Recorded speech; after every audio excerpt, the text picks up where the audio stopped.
Welcome. This slide presentation has been put together by the Appellate Advocacy Section of the Connecticut Bar Association and the Connecticut Judicial Branch to help self-represented parties deal with a part of the appellate process known as the Pre-Argument Conference, also referred to as PAC. The PAC is a mandatory settlement conference conducted by a judge. The PAC occurs before the parties have submitted briefs. It is arranged by the court. You may have already received a letter from the clerk's office telling you that a PAC has been scheduled in your case. This presentation explains what to expect and how best to prepare for your attendance at a pre-argument conference. After an appeal is filed in Connecticut, the appealing party, called the appellant, must file a number of additional papers with the appellate court clerk's office, including a statement for pre-argument conference form. This form requires a short description of the issues the appellant plans to raise in the appeal. A PAC is a very important part of the appellate process.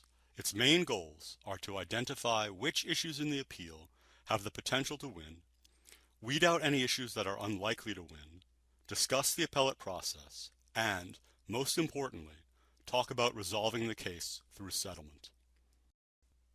Every party must attend the PAC in accordance with Appellate Rules Section 63-10 or as part of a judicial pilot program. No one is excluded unless the judge conducting the PAC excuses him or her for special circumstances. Attorneys who represented either party at trial or who will represent that party on appeal are also allowed to attend. Even if one party has no attorney, the opposing party's attorneys are allowed to attend. A judge will conduct the PAC. Many of the PAC judges are former appellate court or Supreme Court judges. All PAC judges have experience and knowledge of the appellate process, and they can often anticipate how an appeal will turn out. A PAC judge is an important source of information and is there to help the parties. The PAC judge will have read limited information about your case and will understand what the issues are and what happened at trial. Every judge conducts a PAC differently. Most judges will not wear a robe during a PAC. Some judges prefer that the parties talk to each other directly, while other judges like to direct the conversation between the parties. Often, judges will start by talking to everyone in a group. After the group discussion, the judge may ask to speak to each side individually. Do not be surprised if the judge wants to speak to you alone. The most important thing to keep in mind when preparing for your PAC is that the appeal process is very different from a trial. Unlike the trial judge or jury, appellate judges do not weigh evidence or find facts. During an appeal, there will be no witnesses or testimony, and you cannot offer any new evidence not presented to the trial court. As a result, it is important to understand that an appeal is not an opportunity for either party to retry the case. Instead, the appellate judges decide only issues of law. They have limited ability to review many decisions made in the trial court, including fact determinations. This means that in most cases, the appellate judge's primary role will be to review the trial judge's or jury's decision based on the facts already found and determine legal, not factual issues. Understanding this difference between trial and appellate courts is very important for you as you prepare for your PAC. You should keep them in mind when you think about whether you should settle your appeal, and, if you don't settle, what issues you plan to present as the appeal moves forward. To help you prepare for your PAC, we will focus on 4 main areas of preparation. 1. Standard of review, or how the appellate judges will look at the issues in your case. 2. Remedies, or outcomes. 3. Assessing your position. And 4. Settlement considerations. Thinking about these 4 topics will help you get ready to actively take part in the PAC and help you take advantage of all that a PAC has to offer. Before your PAC, you should try to understand how strong or weak the appeal is and what result you can expect if the appeal is successful. You first need to consider whether each issue appealed was raised in the trial court.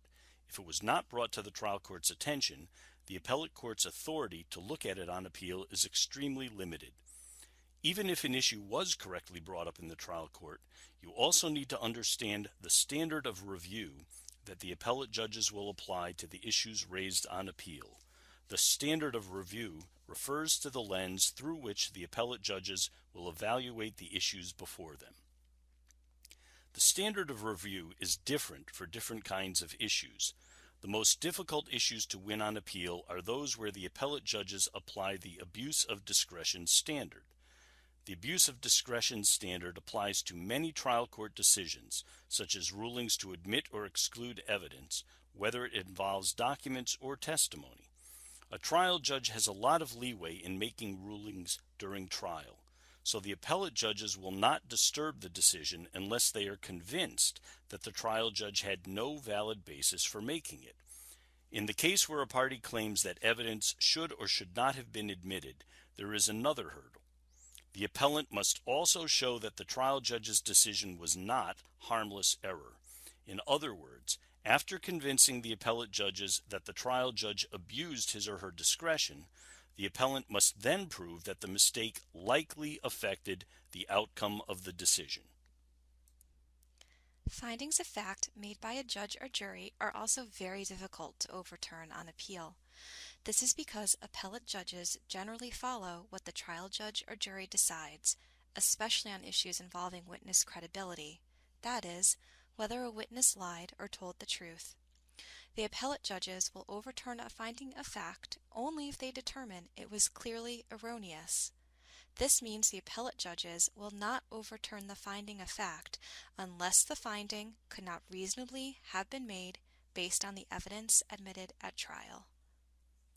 In addition to the standard of review, to assess the strength of your position as compared to that of your opponents, you need to understand what the outcome, called the remedy, will be if the appeal is successful. Will there be a new trial or other additional proceedings in the trial court, or will the appellant win outright? If there would be a new trial, would the trial address only some issues, such as the damages to be awarded to the plaintiff? You may not be able to obtain the relief you want. It might not be legally possible, and it is important to know your limitations in advance.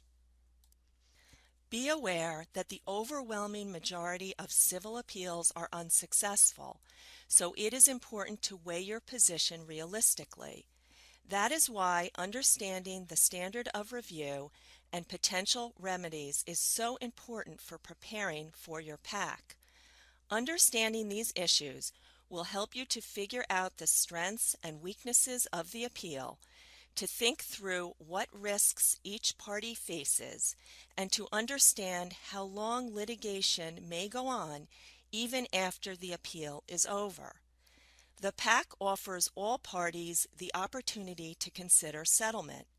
By understanding each party's strengths, weaknesses, and risks, you will be able to think about what a reasonable settlement might look like. An appellant with a strong appeal is in a better position to negotiate a favorable settlement. On the other hand, the weaker an appeal is, the worse position an appellant is in to negotiate a favorable settlement. It is critical to understand where your appeal falls before you participate in a PAC, so you can point out the strengths of your position to the PAC judge while staying realistic about your chances for success. After considering the strengths and weaknesses of your case, you should also think about the time the appeal will take and how much the appeal will cost you. Appeals are time-consuming and expensive. When you think about settlement possibilities, you should keep in mind that a settlement is always a compromise. No one gets everything he or she is looking for when a case settles. Each side has to give in some things to reach an agreement. Think about what that means for you personally. In your case, do you need to lower your demand for money or make some payment to another party in order to settle?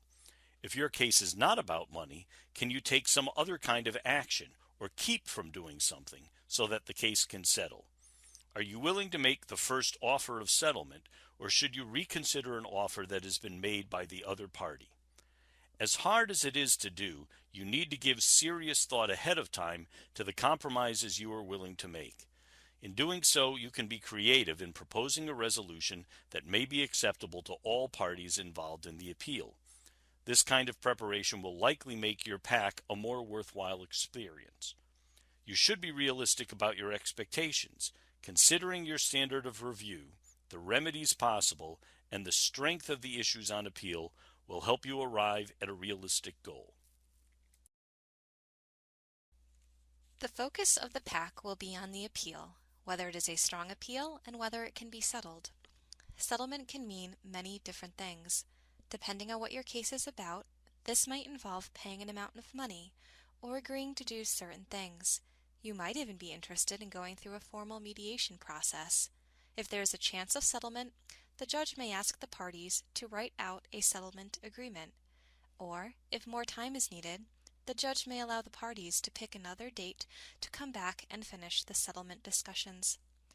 The PAC can be very useful for understanding the strengths or weaknesses of an appeal. It is the judge's job to encourage parties to settle weak appeals or to narrow and focus the appeal on strong issues. Not every issue will win, and some issues are better than others. It is far better to have 2 stronger issues than 7 weaker ones. Additionally, the judge can answer questions about the appellate process and schedule the first deadlines for filing briefs in the appellate courts. A PAC, like an appeal, is not a second trial. You may only talk about evidence or testimony that was considered at trial. You cannot show the PAC judge any new evidence or try to explain background facts that were not discussed at trial. You cannot bring any witness with you or try to give testimony. An appeal is primarily about legal issues, and the PAC judge will ask you to focus on the legal issues in your case.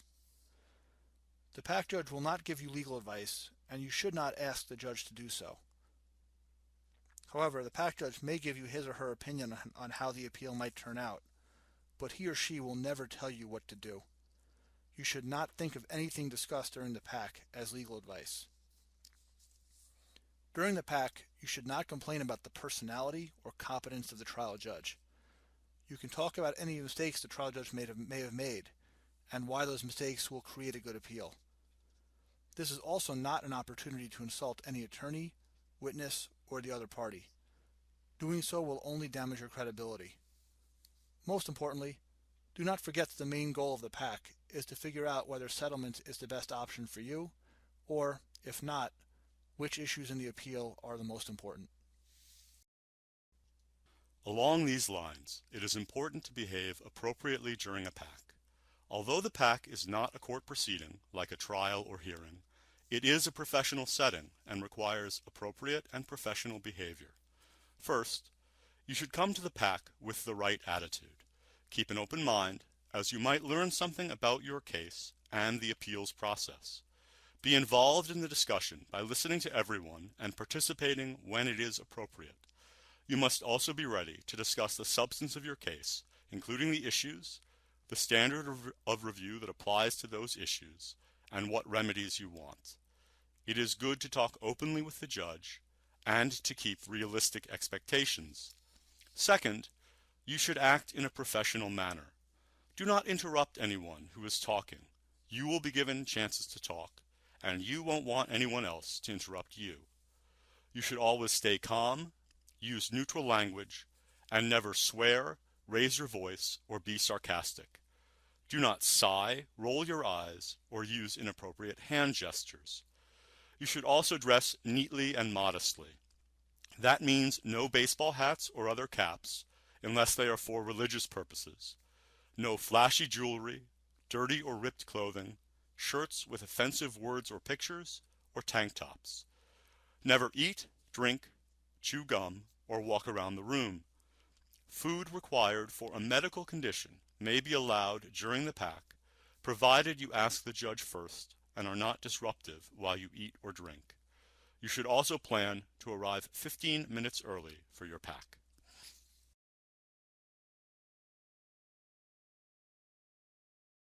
Do I have to attend the PAC? What happens if I don't go?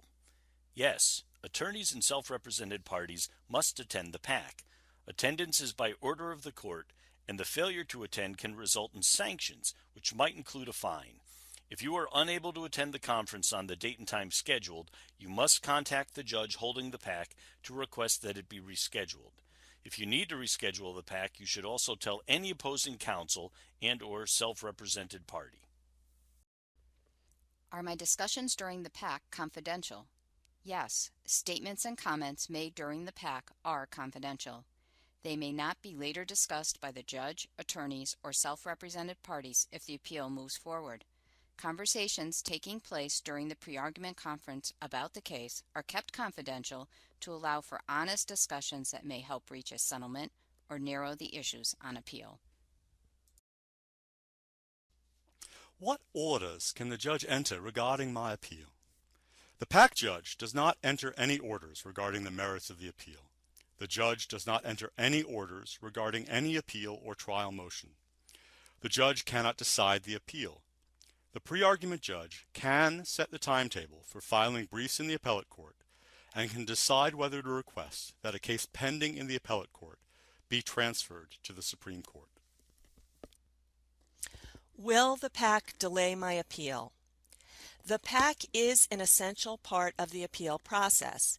It provides an opportunity for the parties to think about their interests, assess the risks of appeal, and determine whether a mutually satisfactory solution can be reached. The appeal does not move forward until after the PAC has been held.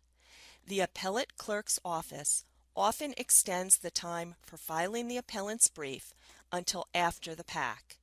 If this has not occurred, the PAC judge has the power and will often extend the times for filing briefs. Can I communicate directly with the judge, either before or after the PAC?